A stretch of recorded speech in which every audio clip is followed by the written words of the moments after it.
Hello, friends, and welcome to r/ProRevenge. Let's start with a funny story about a young man screwing over his boss in a very cynical way. But before we begin, don't forget to subscribe to our channel if you're new here and turn on notifications so you don't miss a new video every single day. Here we go. Don't tell people you're leaving? Okay, I won't. About 10 years ago, during my first full-time job out of college, I had a boss who decided she hated me. I'm not completely sure why, but she would go out of her way to make my life miserable. Demoted me to an overnight shift, but wouldn't give me a reason. Changed my shift around on a whim without notice. Once changed my schedule for the next day after I'd left without telling me. Then wrote me up when I didn't show up on time. Stuff like that. She was a monster. So I was looking for another job. Well, I found one, and I went in to give her my 2 weeks' notice. This happened to be in the middle of a mass exodus for the company, as I was the fifth person to quit over the course of about 3 to 4 weeks.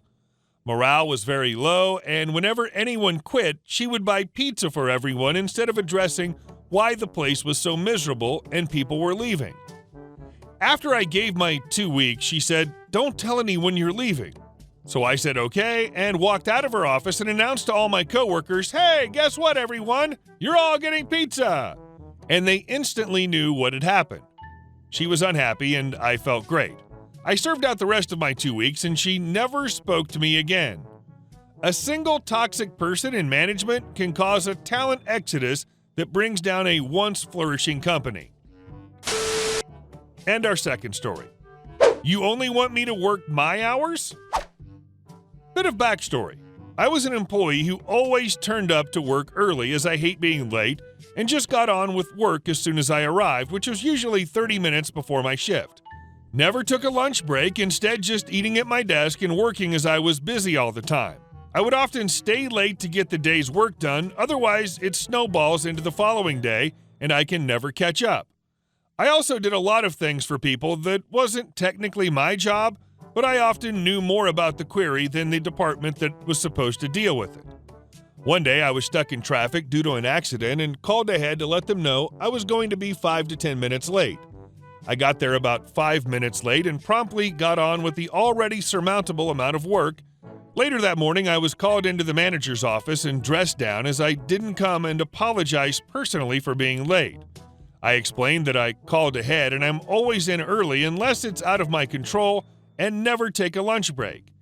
This didn't matter as that was my choice and I'm expected to be there on time and just do my job.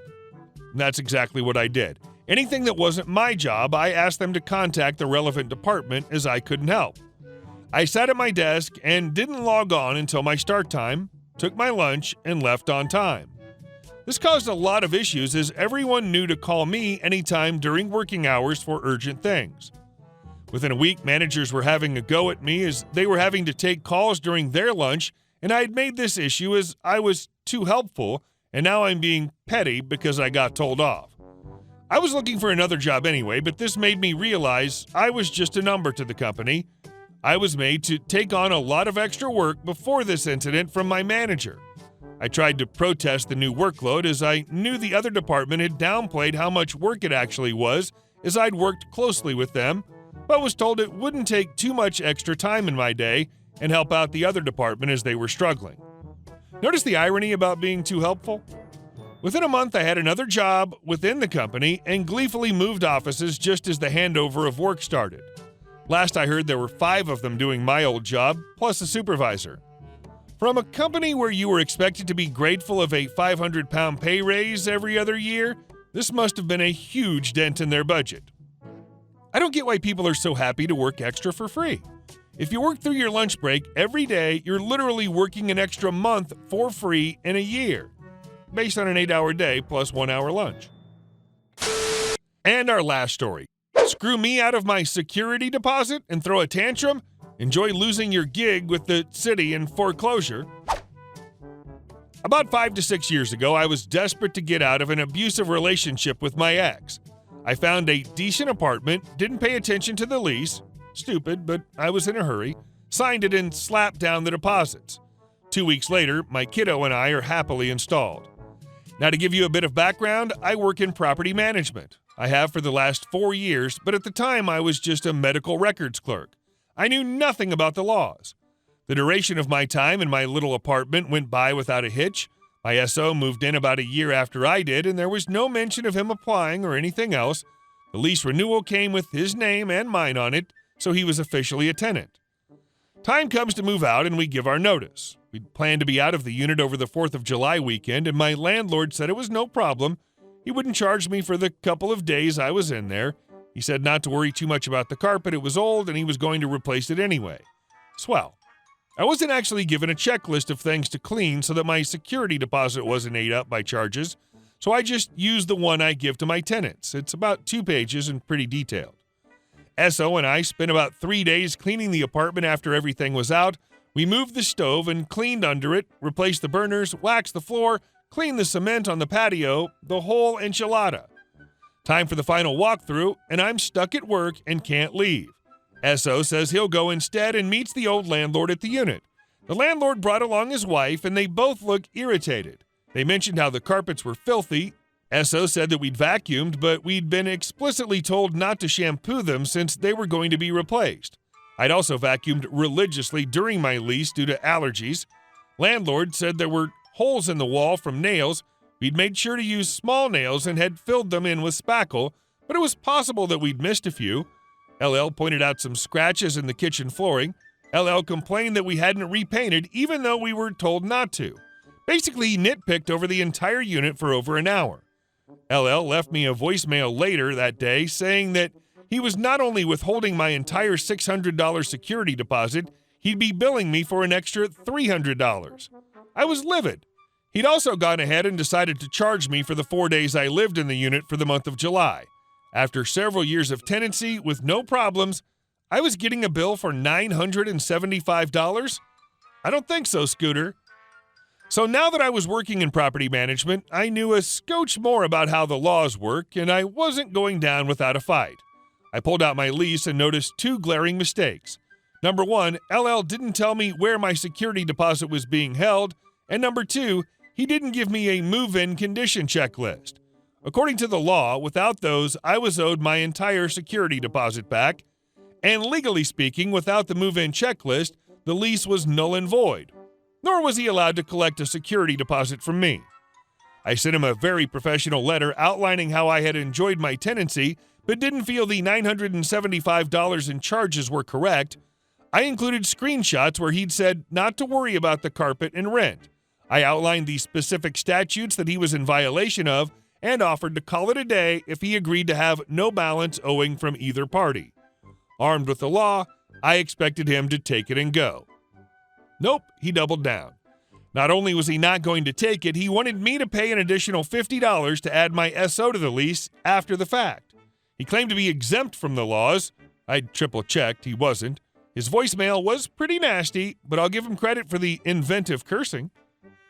Okay, you piece of cow spooge, let's play. I wrote back reiterating my points and pointed out that due to the fact that he owned more than 4 properties, he was not exempt. I pointed out that should he attempt to run a background and credit check, as he'd implied, without my SO's express written consent, he'd be in violation of federal laws to boot. Response, I'll see you in court. In a much more profanity-laden way. Yeah, you will, but you ain't gonna like it. So I filed in small claims court for the balance of my deposit. He filed a countersuit for $975. A court date was set. Court date comes, and he shows up smugger than Dracula working in a blood bank. He thinks he's going to win this easy peasy. I presented my letters to the court, which again had screenshots. He claimed that those could have come from anyone. I offered to call the number on the text messages with the judge watching. He backed down. LL proceeded to tell the judge how I never paid on time, wrong, how I'd trashed the unit. The judge pointedly asked him why, if I was such a bad tenant in all those years, he'd never evicted me. LL didn't have an answer. I reiterated to the judge that I had offered to simply zero out the balance and had not wanted to go this route, but the law was pretty black and white. I was awarded my security deposit plus filing fees. His suit was dismissed entirely. He didn't take it well. He called the judge and I crooks, which didn't faze either of us in the slightest. There were some other choice words, but he shut up once the judge told him, in a nutshell, to quit throwing a tantrum. Now for the pro part. Afterwards, I looked up his construction firm online with the Department of Revenue and found his insurance and ergo his license had lapsed. LL had brought up in passing when I gave him my notice to vacate that he'd won a bid for a city job. Without his insurance, he wasn't legally able to bid on constructing a urinal, much less a city gig. I anonymously reported him to the city, and he was unable to even start the $1 million gig, which he was banking on to pay for the mortgages on his properties. The city went with another contractor. Last I saw, the property was in foreclosure. Had he just accepted my initial offer or the judge's verdict, I wouldn't have bothered. But no, he had to throw a tantrum and act like a child. Seriously, that guy effed with the wrong person. Perhaps he's been an a-hole all his life and didn't realize that the tool people use to deal with a-holes is documentation. He should have quit while he was ahead. But then we wouldn't have this awesome story. Hey guys, thank you all for watching the video. I'll see you in the next one.